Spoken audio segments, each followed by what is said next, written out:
السلام علیکم ورحمت الله. راغلی یو د کابل جلال آباد د دوهم لاین د سرکرغنیزو چارو لیدنې ته اوس ته را رسیږو.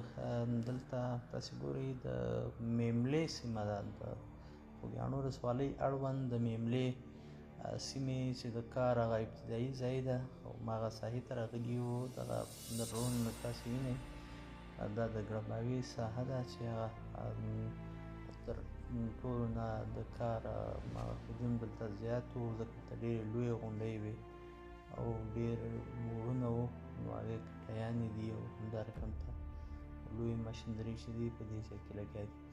نو تقریبا دلته تاسې وینئ نو د 15 تر 20 مترو پورې هم لویې غونډۍ چې دي پرې سوي دي او کټایي یې سوې ده تر څو پورې دغه ساحې کینی او ټیټې سي او سرکه برابرې سي.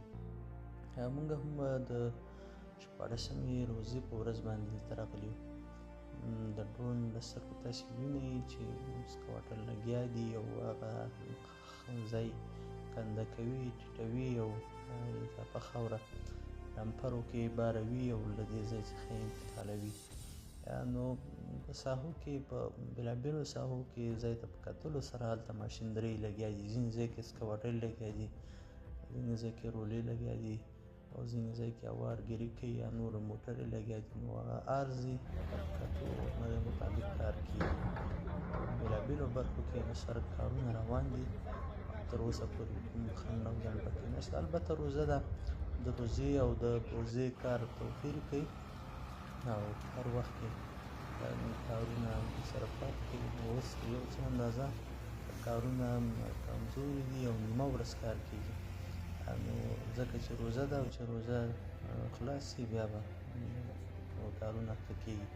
انجینر د دغه اړوند د پروژې باندې معلومات ورکوي چې څومره کار کړی، څومره کار پاتې ده او څومره وخت کې به کارونه بشپړېږي.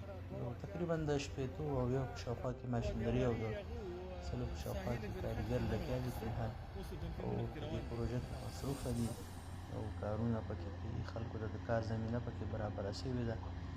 ښه خبره ده، لویه پروژه ده د افغانستان او د سیمې په کچه ده او انشاءالله امید ده چې ټاکل شوې موده چې سړک ته ورکول شوې څه د پاسه 2 کاله ده.